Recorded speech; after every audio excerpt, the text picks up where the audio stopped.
Entouré d'une zone soumise à l'influence de diverses puissances européennes, l'Empire abyssin est le seul pays d'Afrique ayant conservé son indépendance.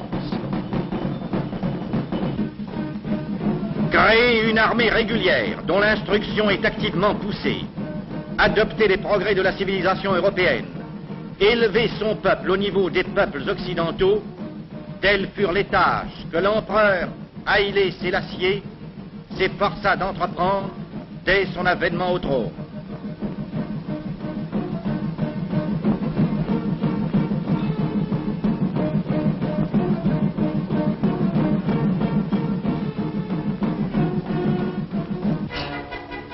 L'Italie a concentré 260 000 hommes dans la Somalie et ira, suivant les déclarations de M. Mussolini, jusqu'au million, si elle le juge nécessaire, pour atteindre les buts qu'elle se propose, mettre fin aux fréquents incidents de frontières, obtenir diverses concessions, ouvrant à ses nationaux un nouveau champ d'activité. Il suffit de jeter les yeux sur la carte pour comprendre que la décision de l'Italie n'est pas sans inquiéter d'autres puissances.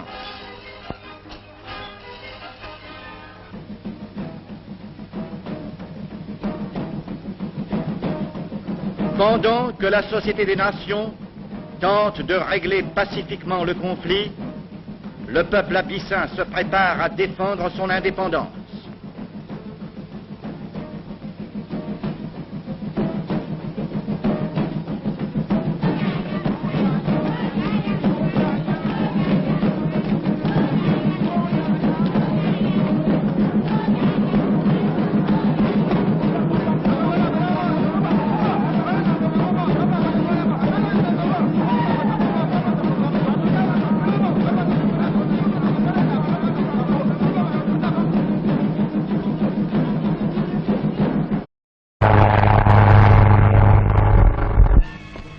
La marche sur Adoua a été rendue lente et difficile par l'absence de route, le climat torride, le manque d'eau. Le précieux liquide est apporté à dos de chameaux ou de mulets, tout comme les vivres et les munitions.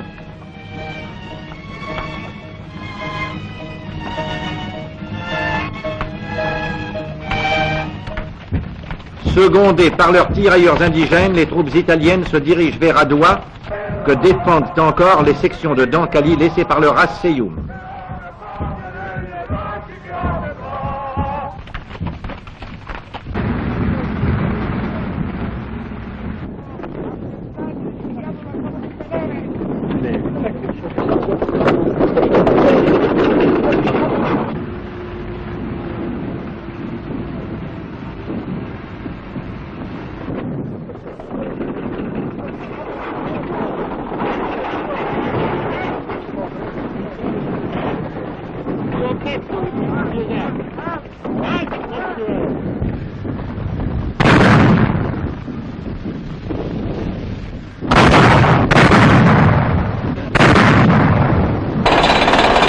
Pendant la bataille, des équipes d'ouvriers construisent la route qui va faciliter le ravitaillement. Les tanks ouvrent la marche à l'infanterie qui avance à l'abri des lourdes machines.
Les envois de troupes vers les frontières menacées continuent.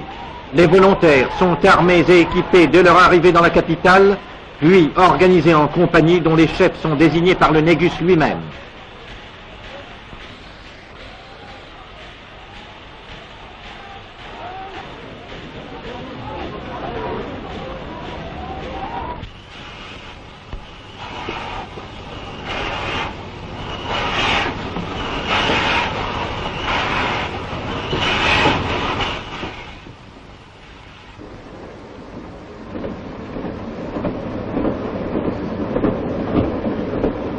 Dans les régions frontières survolées par les avions italiens, les Éthiopiens ont creusé des abris dans le double but de s'y réfugier pendant les bombardements aériens et de s'en servir pour résister à l'armée d'invasion. À Addis Abeba, l'armée régulière augmente ses effectifs, son matériel et se perfectionne dans l'art de la guerre moderne. Des contingents sont passés en revue par l'empereur avant leur départ.